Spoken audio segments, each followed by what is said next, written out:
지금부터 약 2600년 전 처절한 멸망과 심판을 앞둔 조국 유다 때문에 끝없는 눈물을 흘리는 예언자 예레미야 선지자에게 하나님께서 물으십니다. 예레미야야, 무엇이 보이느냐라고 3번이나 물으십니다. 첫 번째 질문, 예레미야서 1장 11절에 이렇게 물으십니다. 주께서 또 나에게 말씀하셨다. 예레미야야, 너는 무엇을 보고 있느냐? 내가 대답하였다. 저는 살구나무 가지, 번역에 따라 감복숭아 나무 가지를 보고 있습니다 라고 대답합니다.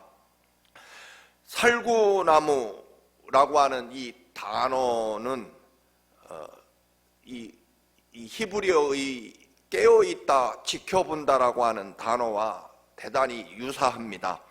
살구나무는 아주 이른 봄에 꽃을 피우기 때문에 그 당시 사람들은 살구나무는 겨울에도 잠을 자지 않고 깨어서 봄이 오기를 지켜보고 있다라고 그렇게 생각했다는 것입니다. 예레미야가 살구나무처럼 겨울에도 잠을 자지 않고 영적으로 깨어 있어서 마치 추운 겨울과 같은 유대 나라에 늘 깨어있는 하나님의 선지자로서 하나님의 뜻과 말씀이 어떻게 이루어지는지 자지 않고 깨어서 지켜보고 있다는 의미일 것입니다. 두 번째로 하나님께서 또 예레미야에게 물으십니다. 1장 13절에 질문합니다. 주께서 나에게 두 번째로 말씀하셨다. 너는 무엇을 보고 있느냐? 내가 대답하였다. 물이 끓는 솥이 있습니다. 그 솥에 물이 북쪽에서부터 넘쳐 흐르고 있습니다 라고 대답합니다. 이것은 북쪽에 새로 생긴 바벨로니아 대제국의 침략 때문에 이제 이스라엘은 끓는 물 덮어 쓰는 것처럼 끔찍하고 처참하게 마치 뜨거운 물에 데이듯 덮어 씌우듯 그렇게 멸망할 것이라는 예언과 환상이 될 것입니다. 하나님께서 세 번째 물으시는 질문이 바로 오늘 본문의 내용입니다. 24장 3절을 다시 한번 봅니다. 그때 주께서 나에게 물으셨다. 예레미야야, 네가 무엇을 보느냐? 내가 대답하였다. 무화과입니다. 좋은 무화과는 아주 좋고 나쁜 무화과는 아주 나빠서 먹을 수가 없습니다.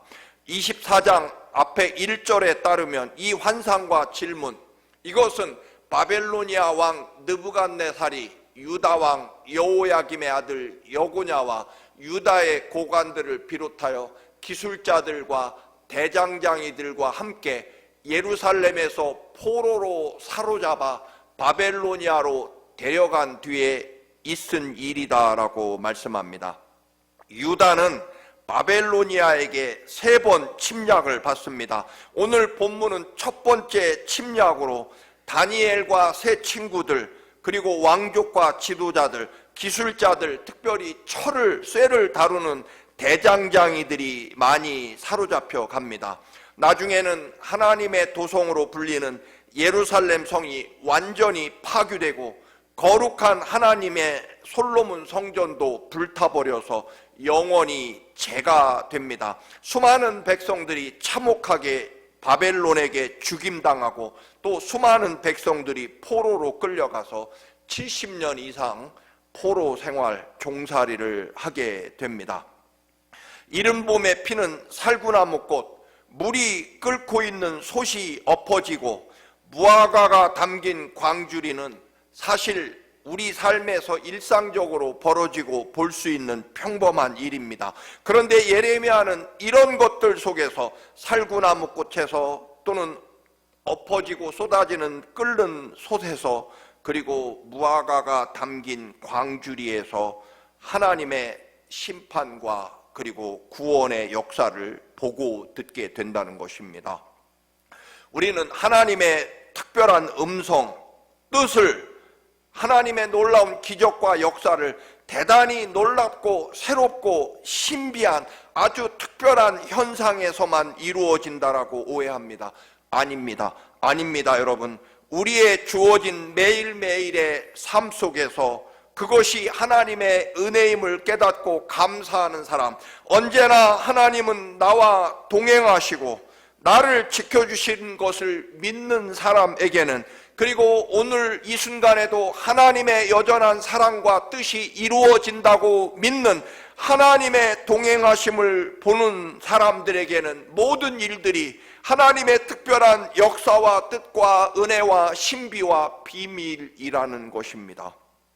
아주 특별한 장소에만 가야만, 또는 신비스러운 현상에서만 하나님의 뜻과 역사와 음성을 듣는다고 착각해서는 안 된다라고 하는 것입니다. 우리가 늘 기도하고 늘 말씀을 묵상하고 그 말씀에 내 마음을 열고 언제나 주어진 모든 말씀에 아멘, 아멘, 할렐루야라고 외치는 사람에게 하나님의 뜻은 언제나 특별하게 이루어진다라고 하는 것입니다. 흔히 예수를 믿는 것은 어렵다, 예수 잘 믿는 것 사실 어렵죠. 그런데 여러분, 예수를 위해 죽는 것 어렵지만, 그러나 예수를 위해 늘 살아간다는 것은 더 어려운 일이다. 사실 우리는 흔히 죽으면 한 번 죽지 두 번 죽냐라는 말을 합니다. 그런데 여러분, 우리의 늘 주어진 삶에서 예수 그리스도와 함께 주어진 모든 순간을 감사하고 하나님의 뜻과 영광을 위해 매일매일 살아간다는 것은 사실 죽는 일보다 더 어렵다라고 하는 의미일 것입니다. 예레미야가 성전 앞에 놓여있는 무화과가 담긴 두 개의 광주리를 보게 됩니다. 누가 아마 성전에 예물로 드렸는지 한 광주리에는 좋은 무화과가 담겨 있고 한 광주리에는 도저히 먹을 수 없는 썩고 병든 무화과가 놓여져 있는 것을 보게 됩니다.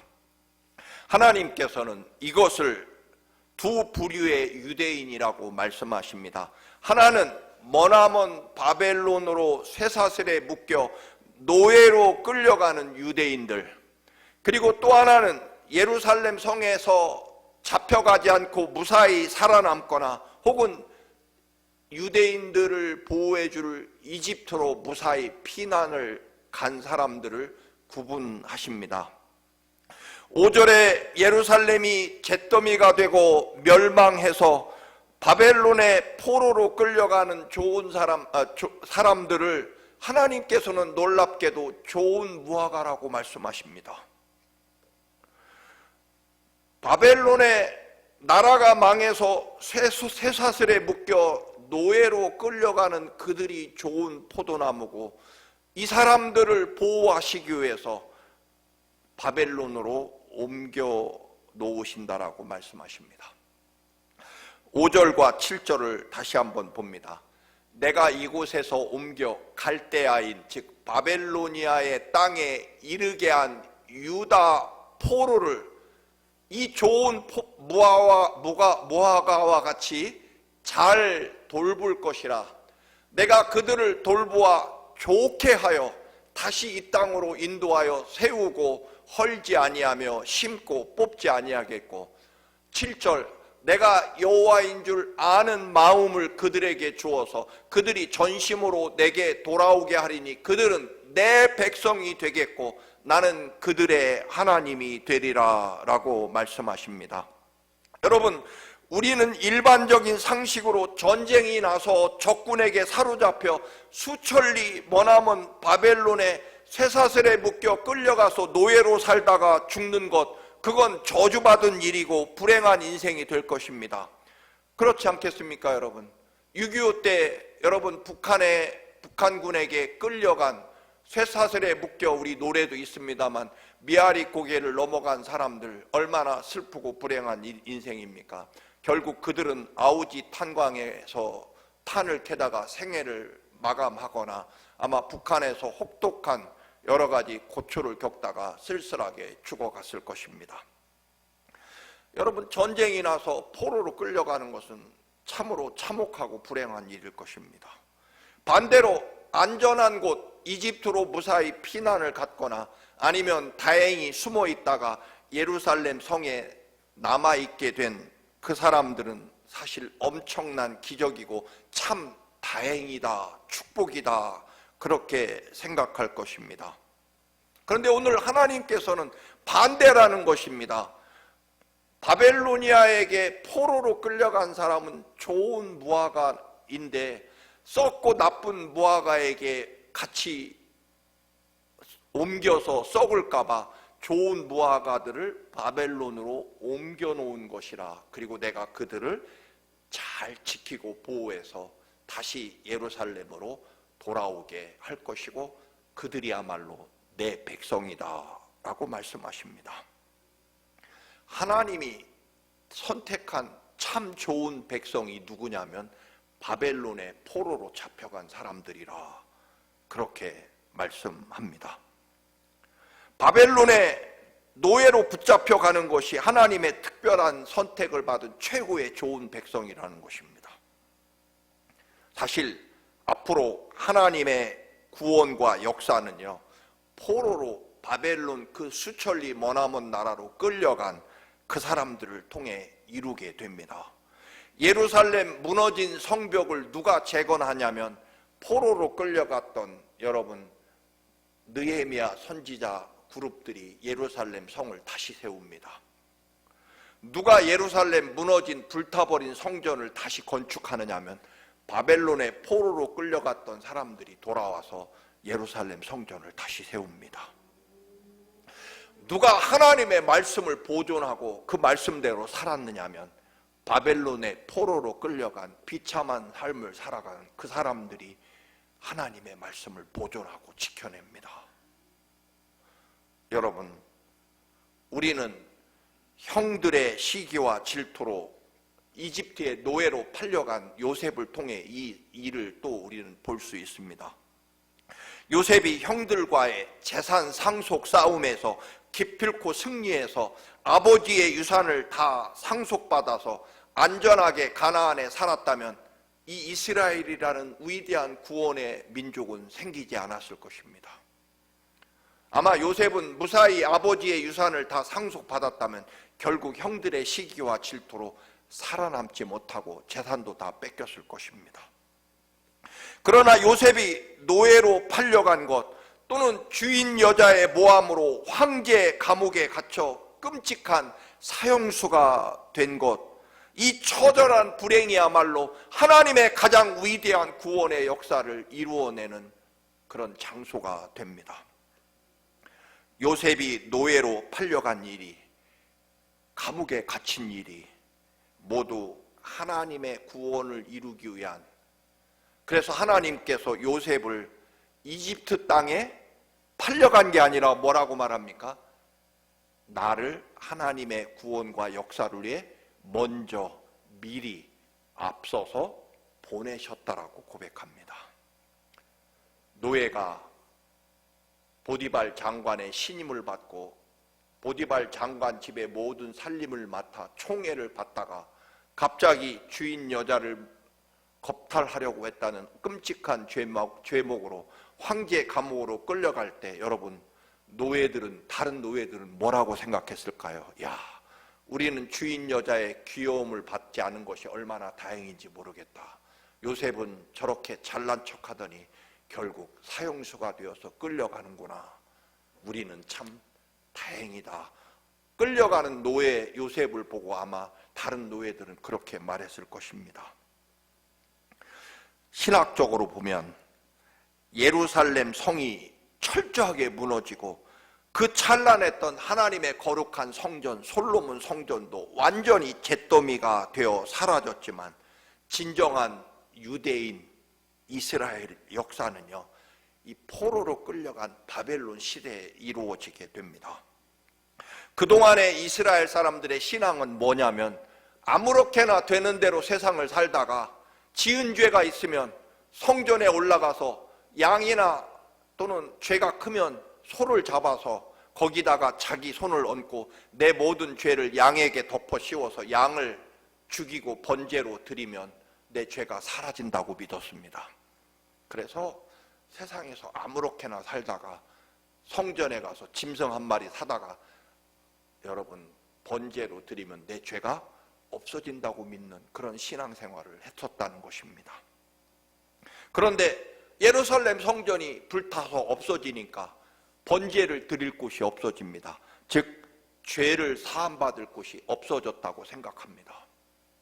그래서 예루살렘에 남은 사람들은요, 성전이 없으니까 더는 신앙생활도 끊어지고 맙니다. 옛날처럼 주변 민족들과 어울리며 섞이며 되는 대로 살아갑니다. 그런데요, 바벨론으로 끌려간 포로들은 그곳에 회당, 유대인들의 시나고고 유대인 회당을 세우고 거기에서 드디어 하나님의 말씀을 수집하기 시작합니다.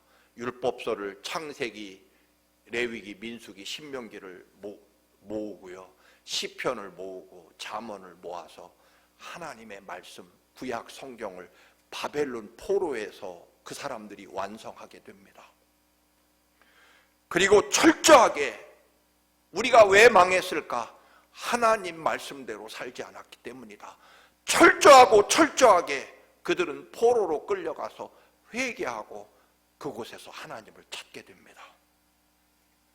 이제 이스라엘은요, 예루살렘 성전이 불타 없어졌어도요, 성전에서 짐승 잡아서 죄 씻는 그런 신앙이 아니라 주어진 삶의 자리에서, 그게 어느 나라든 어느 민족의 자리이든 그곳에 가면 회당을 세우고 그곳에 하나님의 말씀을 모셔놓고 그의 주어진 모든 삶의 자리에서 살아계신 하나님의 말씀대로 살게 되는 말씀의 민족이 됐다라고 하는 것입니다.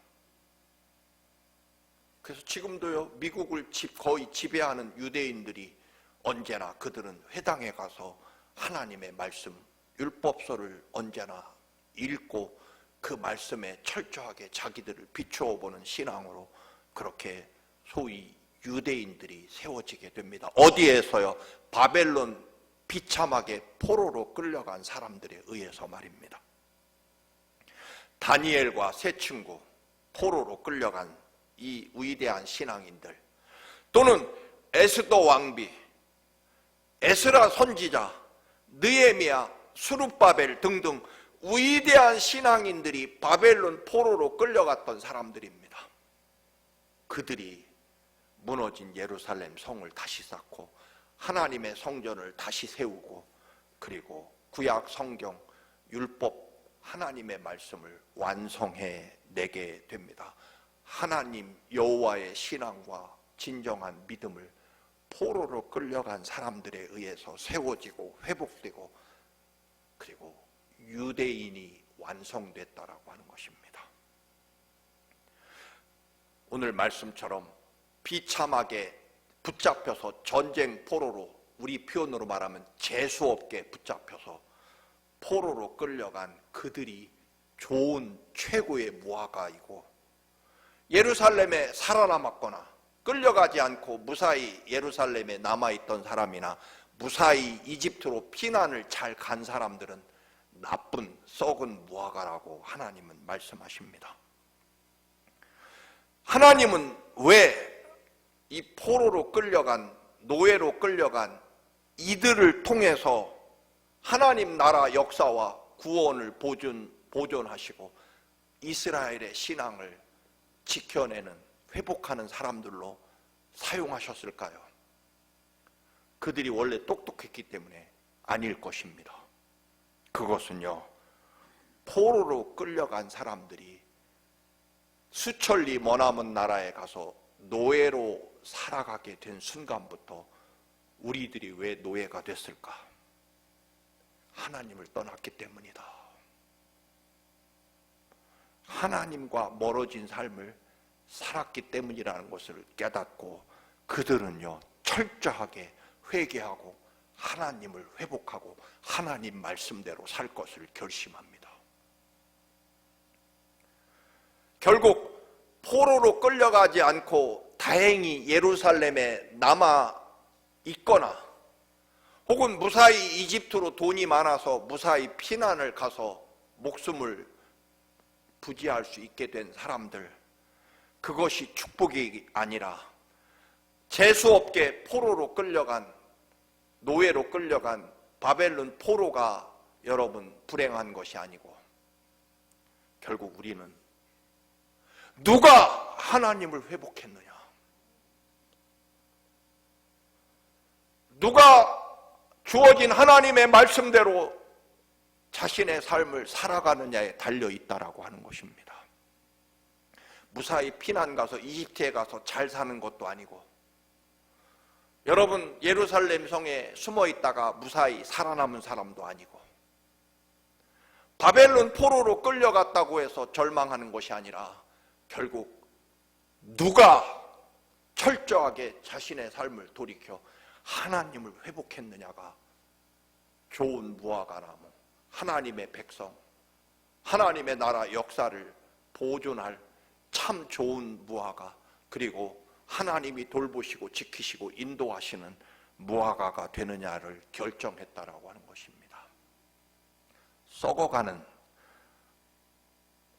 영혼이 썩고 믿음이 썩고 생각이 썩어가는 무화과가 아니라, 비록 머나먼 곳에 외로이 포로로 끌려갔을지라도 하나님을 회복한 사람들은 생명을 얻게 되었다라고 하는 것입니다. 새벽 기도 때 로마서 강해에서도 수없이 말씀드렸습니다만, 사도 바울의 마지막 소원은 그 당시 세상의 끝으로 여겨지던 스페인까지 가서 복음을 전하는 것이었습니다. 그는 스페인으로 가는 길에 로마에 들려서 로마 교인들의 환영을 받고 좀 쉬었다가 로마 구경도 좀 하고, 그리고 로마 교인들에게 선교비를 후원받아서 스페인으로 가고 싶었습니다. 그런데 바울의 소원은 이루어지기는커녕 정반대로 죄수로 잡혀서 쇠사슬에 묶여서 로마로 끌려가 감옥에 갇히게 됩니다. 환영과 꽃다발은커녕 죄수로 끌려갔다는 것입니다. 3년간 로마 감옥에 머물면서 여러분, 놀랍게도 바울은요, 황제에게 재판을 받고, 그 재판을 구경하러 온 황제의 친척들, 로마의 수많은 귀족들, 그리고 로마의 장관들, 지도자들이 수백 명이 바울의 재판을 구경하러 왔습니다. 바울은요, 재판이라는 게 한 번 끝나는 게 아니지 않습니까? 수많은 재판을 통해서 당당하게 황제 앞에서 피고인이지만 나는 누구이며 나는 왜 끌려왔으며 무엇이 억울한지를 예수 그리스도의 십자가와 부활을 증거하는 장소로 삼았다는 것입니다. 늘 말씀드립니다만, 로마가 지배하는 이름도 알 수 없는 저 변방의 아주 작은 민족 유대인이 감히 로마 황제를 만날 수 있겠습니까? 만난다고 해도 얼굴 한번 들지 못하고 끝났을 것입니다. 그런데요, 수많은 귀족들, 로마의 지도자들, 황제 앞에서 수도 없이 수많은 시간을 재판을 받으면서 예수 그리스도를 마음껏 증언하게 됩니다. 결국 스페인에 가지 못하고 바울 사도는 단두대에서 목이 잘려 순교하게 되죠. 그런데 어떻게 됩니까? 전 세계를 지배하던 로마 제국 안에 스페인도 들어있었습니다. 결국 얼마 후에 로마 제국은요, 완전한 기독교 국가로 변하게 됩니다. 그런데 반대의 이야기도 얼마든지 있습니다. 이사야서 38장에 보면 히스기야 왕 이야기가 나옵니다. 히스기야 왕은요, 이스라엘 역사에서 다윗 왕만큼 위대한 왕입니다. 그는 무너진 신앙을 회복하고요, 나라를 정말 부강하게 만들고 국방력도 아주 튼튼하게 강성한 나라로 만듭니다. 정말 정치를 잘하고 신앙도 뛰어난 훌륭한 왕이었습니다. 그런데 그 아시리아의 대제국의 침략도 거뜬히 막아냅니다. 성전에 끝없이 올라가 하나님 앞에 부르짖고 주만 바라봅니다라고 외쳤던 왕입니다. 그런데 그가 어느새 교만해져서 여러분 어떻게 됩니까? 하나님이 너는 반드시 죽을 것이다, 죽을 준비해라. 그때 히스기야는 굴하지 않고 성전에 올라가 성전 벽을 바라보며 통곡하고 하나님께 기도합니다. 결국 하나님이 뭐라고 말씀하십니까? 히스기야야, 내가 너의 기도와 네 눈물을 보고 생명을 15년 연장해 주겠다. 여러분, 얼마나 위대한 기적이고 감사할 일입니까? 그런데 여러분, 이 히스기야 왕이 죽을 병에서 회복됐다는 소식을 듣고 바벨론 사신들이 축하하러 왔다가 히스기야가 교만해져서 여러분 자기 보물 창고를 보여주며 우리 유대가 이렇게 위대한 나라, 부자 나라입니다. 심지어는 성전의 창고까지 다 보여줍니다. 바벨론 신하들이 야, 유다는 엄청난 보물을 가지고 있는 나라다. 어떻게 합니까? 군대를 이끌고 와서 모조리 유다를 침략해서 결국 그 보물을 다 빼앗기게 됩니다. 그리고요, 이 히스기야가 아들이 없었는지 여러분 놀랍게도 이 죽을 병에서 낫고 수명이 15년 연장된 그 기간에 늦둥이 아들을 낳게 됩니다. 그 아들이 므낫세 왕입니다.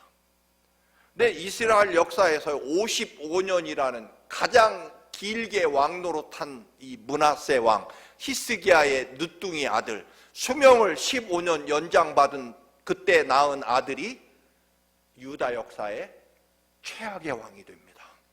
55년 동안 끔찍한 왕이 되어서 유다가 멸망하는 가장 결정적인 원인은 바로 이 악한 최악의 므낫세 왕 히스기야가 눈물로 기도해서 15년 생명을 연장받은 그 기적의 기간 동안 낳은 늦둥이 아들이 유다를 완전히 멸망으로 인도합니다. 하나님께서 히스기야의 간절한 기도와 눈물과 통곡을 보시고 수명을 15년 연장했던 그 기간은 사실은 가장 불행한 기간이 됩니다. 그 찬란했던 위대한 히스기야 왕의 가장 불행한 기간, 아니 유다 역사의 가장 불행한 일이 늦둥이 므낫세를 낳는 바람에 이루어지게 되고 결국 유다가 멸망하게 됩니다. 여러분, 수명이 15년 연장된 거 우리는 굉장한 축복으로, 기적으로 우리는, 그리고 우리도 그렇게 기도의 능력을 받고 싶고, 그리고 우리는 흔히 기도할 때 히스기야 왕의 기도를 말하지만 여러분, 사실 그 기적으로 얻은 나머지 15년 기간은 히스기야에게, 유다에게 가장 어떤 면으로 보면 불행한 기간이 됩니다. 이 말씀을 드리는 것은 결국 우리의 간절한 소원대로 이루어지는 것이 가장 축복이냐? 여러분, 다시 말씀드립니다. 내 뜻대로, 내 소원대로 되는 게 축복이 아니고 하나님 아버지의 뜻대로 이루어지는 것이 축복이라는 것입니다. 그리고 그것이 기적이고 생명이라는 것입니다. 쇠사슬에 묶여 채찍을 맞으며 바벨론으로 끌려갈 때 예루살렘 성에 숨어 있다가 붙잡히지 않은, 이제 우리는 예루살렘 성에 살게 된 살아남은 사람들은 그 쇠사슬에 묶여 포로로 끌려가는 자기 동족들을 보며 참 얼마나 슬프게 보았고, 나는 참 다행이다, 감사하다, 저들은 머나먼 나라 바벨로니아의 포로로 끌려가는데 나는 이렇게 예루살렘에 살아남게 됐구나, 안 됐다, 다행이다 그랬을 것입니다. 이집트에 안전하게 피난하면서 편안하게 살던 사람들, 유대인들이 바벨론으로 끌려갔다는 소식을 듣고 나는 참 얼마나 똑똑하고 현명하고 다행인가 그렇게 안심했을 것입니다. 그러나 그들은 이스라엘 역사에 흔적도 없습니다. 하나님의 나라는 누가 결국 세우고, 흔히 오늘날 우리가 부르는 유대인과 유대교를 완성한 사람들은 바벨론에 처절하게 포로로 끌려간 하나님께서 좋은 무화과이기에 그들을 따로 떼어서 보호하시려고 바벨론으로 보내셨다라는 것입니다. 그리고 그곳에서 하나님이 돌보시고 지키시고 하나님이 세우셔서 하나님 나라 위대한 역사를 이루어내는 다니엘, 세 친구들, 에스더, 느헤미야, 스룹바벨, 에스라, 이 위대한 신앙인들이 결국 바벨론에서 하나님 나라를 세우게 됩니다. 여러분, 돈이 없어서가 아닙니다. 예수님이 없어서입니다. 돈이 없어서, 지위가 없어서가 아닙니다. 철저하게 회개하고 살아계신 하나님이 내 생명과 삶의 온전하신 주인으로 회복되지 않기 때문입니다. 다 망하고 다 잃어버리고 다 빼앗겨서 주어진 삶의 터전에서 쇠사슬에 묶여 채찍에 맞으며 바벨론으로 끌려간 것이 하나님의 특별한 선택이었고 부르심이었고, 오히려 안전한 편안한 예루살렘의 썩은 무화과로부터 보호하시려고 바벨론으로 옮겨 놓으셨다라고, 내 백성을 보호하고 지키려고 바벨론으로 옮겨 가셨다는 것입니다. 무슨 의미입니까? 여러분, 있느냐 없느냐, 실패냐 성공이냐가 우리의 믿음이 아니다라고 하는 것입니다. 내 삶에 살아계신 하나님이 날마다 나와 함께 하심을 믿느냐, 그리고 그 말씀이 내 생명과 삶이 되느냐, 하나님이 나와 동행하시고 나는 하나님 따라가고 있느냐, 생명을 회복하시기 원하시는 여러분, 돈이 회복되는 것이 생명의 회복이 아닙니다. 지위와 건강이 회복되는 것이 생명의 회복이 아니고 기적이 아닙니다. 살아계신 하나님이 나를 위해 십자가에 죽으신 예수 그리스도의 보혈이 내 영혼과 삶을 지켜내는 것이 기적이고 은혜이고 축복입니다. 그리고 생명입니다. 이 믿음을 가지고 사랑하는 교회 여러분, 아버지의 뜻대로 되시기를 원합니다. 주님 따라가시기를 원합니다. 이 믿음으로 승리하시기를 주님의 이름으로 축원합니다. 아멘. 거룩하신 주님, 좋은 무화과를 오히려 바벨론의 포로로 옮겨 놓으시고 지키시고 인도하신 아버지, 우리들의 주어진 삶은 무엇이 없어서가 아니라 주님이 안 계셔서 하나님이 내 생명과 삶이 되지 않기 때문에 아버지, 하나님을 회복해야만 우리의 생명과 삶이 회복됨을 늘 깨닫게 하시고 주님 따르게 하옵소서. 주의 뜻대로 되시옵소서. 예수님의 이름으로 기도드립니다. 아멘.